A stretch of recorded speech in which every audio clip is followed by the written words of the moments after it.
welcome back to my channel Life in Vancouver. I'm Reepa and I hope you all are doing great.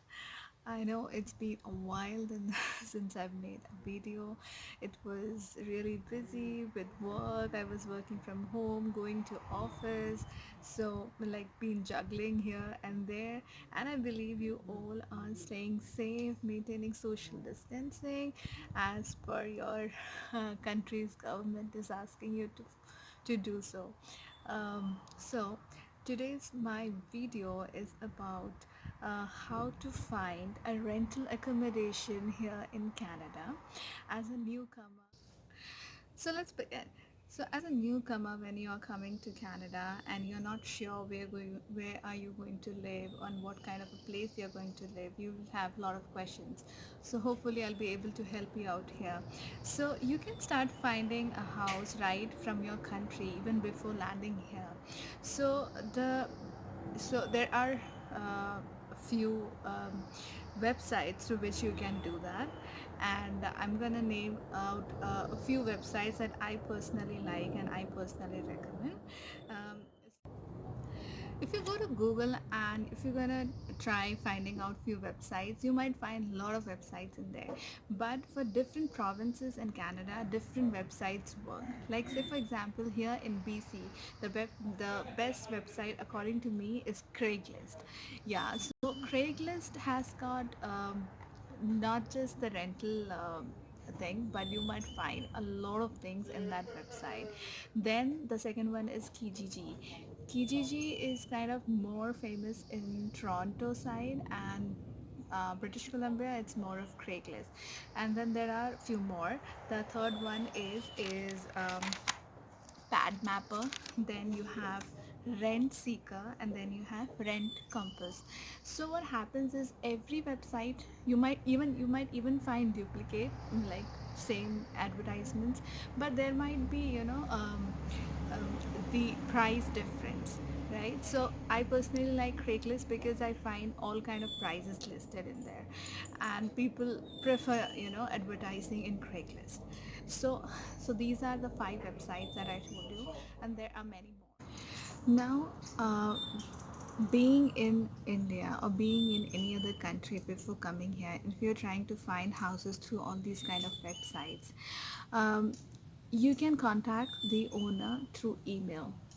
Second thing is, all the pictures that you see in the website, it is not important, it's not necessary that it has to be true.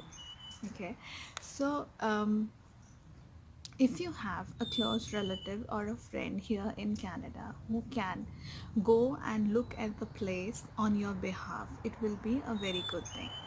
We try to do that. We had a close friend over here with whom we were staying when we came in, and they used to go and visit certain properties as I used to check online and tell them.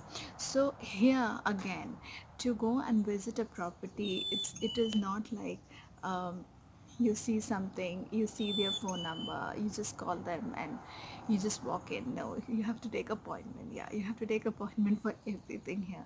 So they would fix an appointment. Sometimes they you would see open house. When it says open house, there would be a time, so according to that time you can go and see that house, right? So that is one thing. Second thing is, if you don't have anybody here, and if you see that somebody is emailing you that you can send us the money in advance and we can book it for you, please don't do it. It can be a scam. Okay, even after coming here also, if somebody is saying that we are out of town and you can send the money through email, um, I wouldn't suggest, please don't do it. Okay, it could be a scam. So what can you do if you don't have anybody here, right? That's the next question. You can always choose Airbnb. Okay, when we came, I was not very sure about this Airbnb thing, but then I came in contact with few people who opted for this option, right? So through Airbnb you can select a house for a period of 1 month. Okay, you can stay there, and gradually you can get a reference from that landlord. You can stay in that house and you can uh, so you're already here, you're staying in an Airbnb, and then you create a reference, you create a contact with your landlord with whom you're going to stay. You come to this place, you know the place, and then finally you can decide which location, which area you want to go and stay. Now, the third point, what kind of a house to find when you're going to rent it out? Okay, there are two options. One is an apartment, okay. Second is an independent house. Like we are staying in an independent house, right?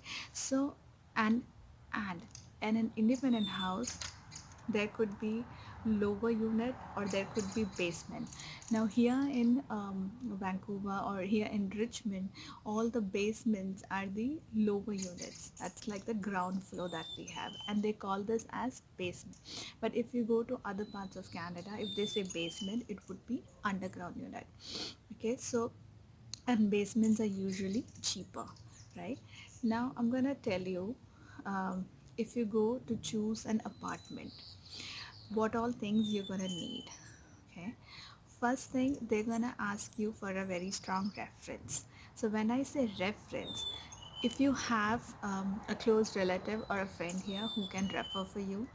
Second thing, if you have an employer who can refer for you. So as I said, if you're going to stay in Airbnb, if you start working even part-time, you would have an employer, you would have a landlord to refer you. So you got two references by staying in Airbnb. So so this is the points. So you need to have a strong reference. The second point that comes in is they're gonna do a credit check for you. Now, here's where the trap is, right? Being new to Canada, you don't have a credit history. You'll be slowly building up your credit history, okay? So, if somebody tells you they're going to do a credit check, please don't go and don't do it. Don't allow them to do a credit check on you, because your it will become negative, your graph would become negative. So don't allow them to do a credit check on you. And the third point could be, they will, if say if for example you have a very strong reference and because of them they are not going to do a credit check on you, then they might ask you an advance rent of 4 to 5 months. So these things can happen when you go to select an apartment. There can always be exceptions, okay, but my experience was this: when we came, when we were looking for different apartments, this is what was happening. So we did not go for an apartment. Now I'll tell you about the independent house. So when you are taking up a lower basement or a lower level of an independent house, um, they'll ask you for a reference. So without reference, you're not going to get a house here in Canada for a rental accommodation. Okay, so reference is very important. So one is reference. Second thing will be a half month of advance rent payment. Okay, which is fine. It is affordable, right? So these are the two things, it when it comes to finding a house, a rental accommodation here in Canada. Okay, now you know the website to find a house. You know there's Airbnb, and then finally you have, suppose you are now looking for a house. Okay, you know what all things that you need to find a house. Now I'll tell you what are the essential things to see when you're looking for a house. You would say, what does that mean? Okay, we don't know when we are coming from from a new place, but being in Canada, there are few things that you need to see when you're going to take up a house on rent. First and foremost thing is, being a cold country, right? You'll have, the country is cold for almost 6 to 8 months depending where you are. So you're gonna need good heating conditions. Okay, so check, like if the house has got the thermostat control in every room. Okay, that's very important.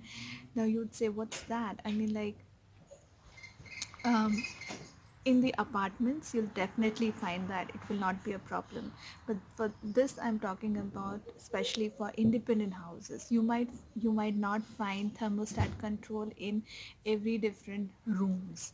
Okay, so sometimes that control will be in the main in the landlord's house, and they would be controlling the temperature for us. So being new, like when we came last year in April. Oh, by the way, tomorrow, 25th of April, is gonna be 1 year since we came to Canada. I totally forgot about that. It's almost a year, and time flies so soon. Anyways, coming back to the topic. So that time, I see my difference. I was shivering at that time, wearing a sweater, and now you can see me sitting in a sleeveless at this temperature. So my body is adapted. But as we are new here, we'll be feeling cold. So you would need the thermostat to be with you within your control. Now there would be two kind of heaters. One would be a central heater, which would obviously be in in the landlord's control, which is fine, which you need only during real tough winters. Otherwise it will be really hot. And then the other small thermostat that is there in every room, the heater which is there in every room, that should be in your control. So that was one thing that we were looking for when we were searching for the house. Second thing is to check if all your appliances are working, right? And what all appliances you have. Now in Canada, a person cannot give a house on rent without a cooking range. Okay, so the cooking range comes with the oven. You can check if everything is working or not. A fridge, a refrigerator, then microwave.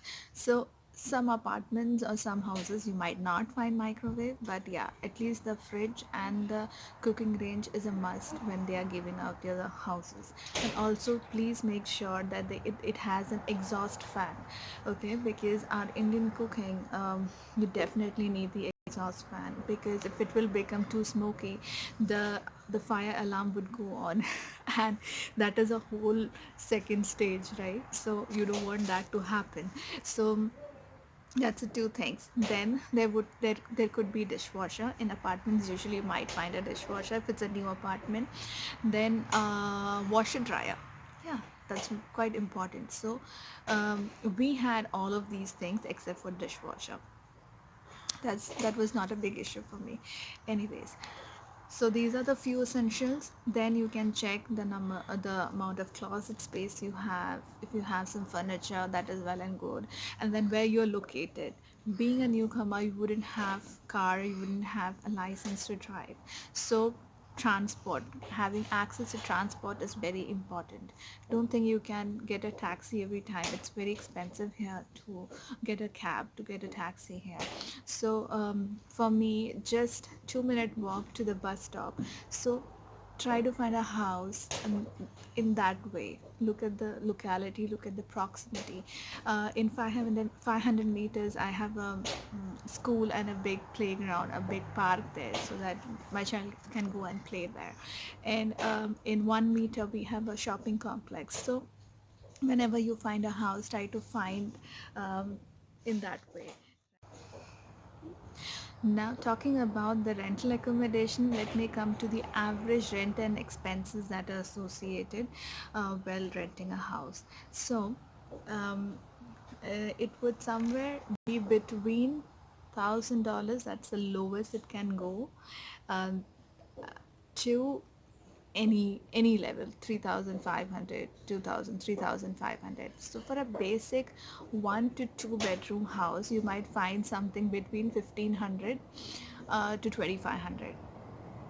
I'm talking about here Vancouver and even Toronto. They both are like expensive, but if you go to other places of Canada, it might be a little less. Again, depending on which area you're living. If you're going to stay in downtown the city, it's always going to be expensive. If you're going to live a little towards the internal, it might be a little more cheaper for you. Secondly, what all things are included in your rent, that is the second very important thing. So when you go to the website and you check for your for houses, you can see in the description they would have mentioned what all things are included in your rent, right? So say for example, you'll have water, you'll have electricity, have gas, there might be garbage disposal, garbage disposal charges, there would be parking charges if you are living in an apartment, right? So there are these kind of things: wi-fi, phone, right? So when you're considering renting a house, so say for example, I'll give you example of an apartment. A good one bedroom apartment would cost you around 1300 to $1500, plus you'll have electricity, plus gas, plus whatever garbage disposal charges that they have, um, plus parking, plus storage, because apartments are small, so they give you an extra storage space, right? So um, that would be an additional cost. And that, if I compare to an independent house, you might get something all inclusive in your rent. Okay, that could be a good option, or sometimes maybe plus additional utilities. Then in apartments, um, you might have, even in houses, you might have a washer dryer in your house. Okay, um, or if you would have to share it, right? So in apartments, sometimes they have a common washer dryer area where you can go and wash your clothes, and in certain houses you can share it with your landlord, so they'll fix it like in a week you can wash your clothes for 2 days. We were lucky. I have my own washer dryer. That is what I was looking for, to have my own washer dryer, so I can wash my clothes whenever I want. So these are all the few different things. And yeah, also being in a house, you might get a street parking, or sometimes if there is space, you can even park inside the house, right? But for apartment, definitely you're gonna have to pay extra for parking, or otherwise you have to do street parking. So I guess I have covered almost all the points. And yeah, that's it basically. If you have any more questions that you want to ask regarding how to find a house here, and anything else you want to, if you want to ask, you can feel free to go ahead and write it down in the comment section. I'll be here to answer your queries. Also, if you want to know few any other things, right, go ahead and let me know. Thank you so much for watching, guys. Take care, everybody. Be safe. This is spring season here. I so wanted to show you all around, but being in this condition, it is stay at home.